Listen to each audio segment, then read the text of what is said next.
우리에게 주신 하나님의 말씀은 전도서 7장 14절과 야고보서 4장 13절에서 14절 말씀입니다. 형통한 날에는 기뻐하고 공고한 날에는 되돌아보아라. 이 두 가지를 하나님이 병행하게 하사 사람이 그의 장래일을 능히 헤아려 알지 못하게 하셨느니라. 들으라. 너희 중에 말하기를 오늘이나 내일이나 우리가 어떤 도시에 가서 거기서 1년을 머물며 장사하여 이익을 보리라 하는 자들아. 내일 일을 너희가 알지 못하는도다. 너희 생명이 무엇이냐? 너희는 잠깐 보이다가 없어지는 안개니라. 오늘 이 말씀에 많은 은혜 받으시기 바랍니다. 어떤 사람이 미래를 준비할 수 있을까요? 미래를 기대하는 사람만 미래를 준비할 수 있습니다. 내일을 기대하지 않는 사람이, 미래를 기대하지 않는 사람이 미래를 준비할 수는 없는 것입니다. 예수님께서는 제자들을 향하여, 특별히 청년 제자들을 향하여서 아주 미래 중심으로 사역하셨습니다. 예수님의 눈은, 예수님의 관점은, 예수님의 교훈은 미래 시제에 있었다는 것을 우리가 기억할 수 있습니다.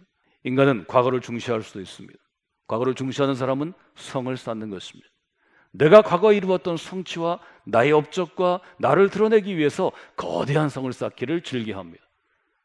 여러분, 우리는 관광지에 가서 무엇을 보나요? 100년 전, 1000년 전, 2000년 전, 그 당시에 누군가가 쌓았던 성을 바라보고 성 앞에서 사진을 찍고 돌아옵니다. 그러나 여러분, 성은 무너지게 되어 있는 것입니다. 여러분이 보는 로마의 성은, 여러분이 보는 프랑스와 독일과 영국과 스페인의 성들은 보수해서 그 모습을 갖추고 있는 것뿐입니다. 이미 비바람에 혹은 역사의 도전 앞에, 스스로의 패배 앞에 다 무너진 성들입니다. 성은 오래가는 것이 아닙니다. 성은 과거의 교훈으로 남아질 뿐입니다. 어떤 사람은 현재를 중시합니다. 젊어서 놀아야 한다는 노래도 있습니다. 있을 때 놀아야 한다는 노래도 있습니다. 시간이 있을 때, 건강이 있을 때, 여유가 있을 때 오늘 실컷 놀겠다는 것입니다. 오늘 실컷 노는 사람에게 내일이 기대가 될까요? 예수님은 미래를 향하여 오늘을 쌓아두라고, 오늘을 투자하라고, 오늘을 저축하라고 우리에게 말씀하십니다. 그것이 세월을 아끼라의 의미라고 제가 말씀을 드렸습니다. 예수님은 미래뿐 아니라 보이지 않는 것을 향하여 오늘을 쌓아두는 사람이 되라고 얘기합니다. 그때 오늘을 쌓아두라는 것은 미래를 향하여, 보이지 않는 것을 향하여 오늘 내게 주신 것을 활용하라는 것입니다. 소중한 것에 나를 사용하라는 것입니다. 예수님은 도전하셨습니다. 하나님의 나라가 가까이 왔습니다. 여러분, 회개해야 합니다. 여러분이 복음을 믿어야 합니다. 이것이 마가복음 1장 14절 15절에 있는 예수님의 가르침, 예수님의 퀘리그마입니다. 예수님은 내 인생을 어떻게 살아야 하냐고 묻는 청년들에게, 내가 어떻게 살아냐고 묻는 갈릴리와 나사렛과 이스라엘 변방에 아주 힘들고 헐벗고 못 사는 사람들에게 도전하십니다. 미래의 집을 지어야 합니다. 인생의 집을 반석 위에 짓기를 원합니다. 인생의 집을 반석 위에 지어놓으면 비가 내려도 무너지지 않을 것입니다. 바람이 불어도 무너지지 않을 것입니다. 어떤 일이 있어도, 전쟁이 나도, 마지막 때가 와도 무너지지 않는 집을 짓게 될 것입니다.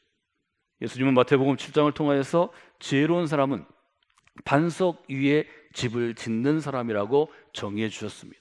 여러분, 집을 짓는 것은 현재 짓고 있고 미래에 완성되는 것입니다. 지금 짓고 있는데 완성된 집이 있을 수 없습니다.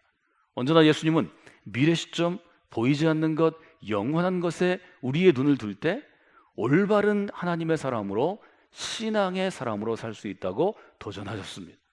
여러분이 성광교회 함께 오는 모든 예배에, 모든 사역에, 모든 훈련마다 이 도전 앞에서는 여러분이 되시기를 주님의 이름으로 부탁을 드립니다. 지금 미래를 잘 준비하는 사람이 예수님을 잘 믿는 사람입니다. 지금 미래를 잘 준비하는 교회가 예수님께서 세우시기를 원했고 예수님이 지금도 세워지기를 원하는 교회입니다. 마태복음 25장에 보면 열처녀 비유에서 마지막 13절은 이렇게 비유를 마무리합니다. 그런즉 깨어 있으라. 깨어서 미래를 준비하는 사람들, 저는 그리스도인은 그런 사람들이라고 배워왔습니다. 그리스도는 깨어서 미래를 준비하는 사람들이라고 여러분과 함께 말씀을 나누고 도전했습니다. 여러분 깨어서 미래를 준비하는 귀한 성도가 되시고 또 귀한 우리 성강교회를 이룰 수 있도록 함께하는 여러분이 되시기를 원합니다. 정의하면 그리스도인은 깨어 있어서 미래를 준비하는 사람입니다. 우리 모두가 그런 삶 가운데 나아가게 될 것입니다. 미래를 기대하고 미래를 준비하는 사람이 아니라면 과거를 회상하는 삶을 살게 됩니다. 과거를 그리워하는 사람이 됩니다. 과거를 계속 꺼내서 반추하는 사람, 되새기고 되새기는 사람이 됩니다. 지혜로운 책으로 알려진 전도서는, 잠언은, 욥기는, 시편은 우리에게 도전합니다. 어제의 것은 어제로 놓아두라는 것입니다. 오늘 우리가 예수 그리스도를 만난다면, 오늘 하나님의 사람이 된다면 내일은 반드시 달라지게 될 것입니다. 저는 그래서 예수님의 교훈을 이렇게 정의해 봤습니다. 미래를 기대케 하는 주님의 교훈, 그리하여 미래를 준비하게 하는 주님의 교훈, 그리하여 미래를 변화시키는 그리스도의 교훈. 저는 여러분에게 예수님의 교훈이 갖고 있는 의미를 이 세 가지로 여러분과 함께 나누었습니다. 요약하면 하나님께서는 미래를 기대하는 그리스도인에게 미래를 준비하게 하십니다. 미래를 준비하는 그리스도인에게 미래를 변화시키는 일을 행하게 하십니다. 이것이 이스라엘을 통해서 하나님께서 이루신 일이고, 이것이 예수님 시대 이후에 교회를 통해서 우리에게 이루어 주신 일이라는 것을 다시 한번 여러분과 함께 나누기를 원합니다. 여러분이 이런 분들이 되시기를 주님의 이름으로 축원해 드립니다. 오늘 제가 여러분과 함께 나눌 말씀의 주제는 하나님께서는 우리 그리스도인들로 하여금 어떻게 미래를 준비하게 하시는가 하는 주제입니다. 우리가 미래를 준비해야 한다면 하나님이 우리를 미래를 준비할 수 있도록 훈련시키시고 준비할 수 있도록 우리를 구비하게 하신다면 과연 어떻게 우리에게 미래를 준비하게 하실까? 우리는 성경의 인물들을 통하여서 하나님께서 미래를 준비하게 하신 몇 가지 방식에 대해서 알 수 있습니다. 첫 번째, 하나님께서는 어떻게 그리스도인들에게 미래를 준비하게 하시나요? 저는 이렇게 정의해 봤습니다. 하나님께서는 한계를 통해서 미래를 준비시키십니다. 이렇게 한번 고백해 봤습니다. 여러분, 한계는 어떤 의미인가요? 사전에 보면 한계는 이런 뜻입니다. 사물에 정해서 놓은 범위나 경계를 의미합니다. 한계는 일종의 우리가 갖고 있는 그릇의 규모입니다. 우리 모두는 타고난 혹은 지금 우리가 만들어 놓은 그릇의 규모가 있습니다. 이 한계를 벗어날 수는 없는 것입니다. 대표적인 인간의 한계가 어떤 것인가요? 야고보서 4장에는 한 미래를 향한 사업을 계획하는 비즈니스맨이 등장합니다. 이렇게 되어 있죠. 너희 중에 말하기를 오늘이나 내일이나 우리가 어떤 도시에 가서 거기서 1년을 머물며 장사하여 이익을 보리라 하는 자들아. 한 도시에 갑니다. 투자 계획서를 세우고 일할 사업 계획서를 세워서 전략을 가지고 구체적으로 실행 계획을 세웠습니다. 그리고 이제 비즈니스를 하러 가는 거죠. 14절에 보면 이렇게 묻습니다. 내일 일을 너희가 알지 못하는도다. 너의 생명은 무엇이냐?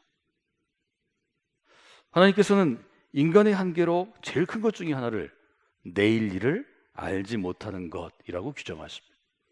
우리에게는 내일 일을 알지 못하는 그러한 한계가 있습니다. 내가 내일 일을 알 수 없다는 한계를 경험하면서 우리는 또 다른 미래를 준비하도록 훈련되어지는 것입니다. 우리에게는 내일 일을 알 수 없는 한계가 있습니다.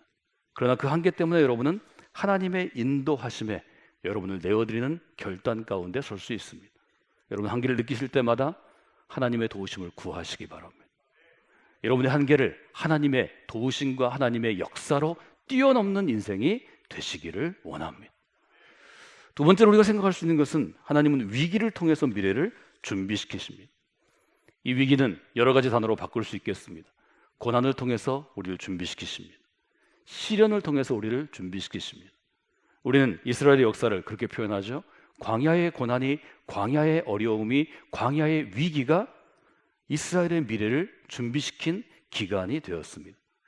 그럼 어떻게 위기가 하나님의 사람들을 준비시킬 수 있을까요? 하나님께 귀하게 쓰임받은 사람, 하나님께 중요한 일에 쓰임받은 사람들은 왜 예외 없이 고난과 어려움과 위기의 시간들을 통과해야 됐을 거예요. 저는 오늘 세 가지를 여러분이 기억하시고 위기를 통해서 하나님이 여러분을 준비시키실 때 그 준비가 충실한 분들이 되시면 좋겠습니다. 첫째로 하나님께서는 위기를 통해서 우리의 신앙이 깨끗하게 준비되기를 원하십니다. 좀 더 쉽게 얘기하면 여러분이 위기를 당하면, 고난을 당하면 신앙적으로 순수한 사람이 됩니다. 위기를 당하기 전에는 우리는 두 손에 움켜쥐기를 원합니다.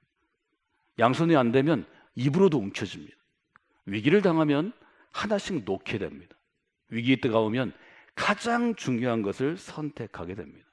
그리고 가장 중요한 이것만 내가 지킬 수 있으면, 이것만 붙잡을 수 있으면, 이것만 할 수 있으면 지금 죽어도 좋다는 생각을 하게 됩니다. 그래서 집중하게 됩니다.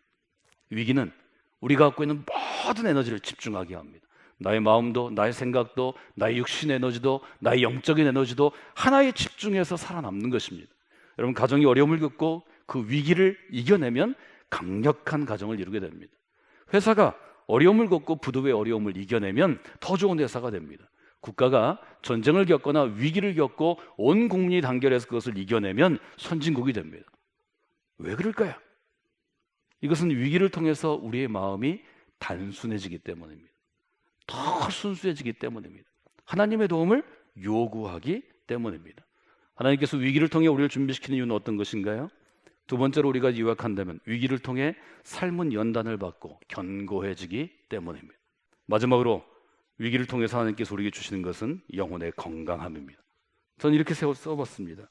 위기를 통해서 영혼의 근육이 힘을 얻고 건강해지는 것입니다.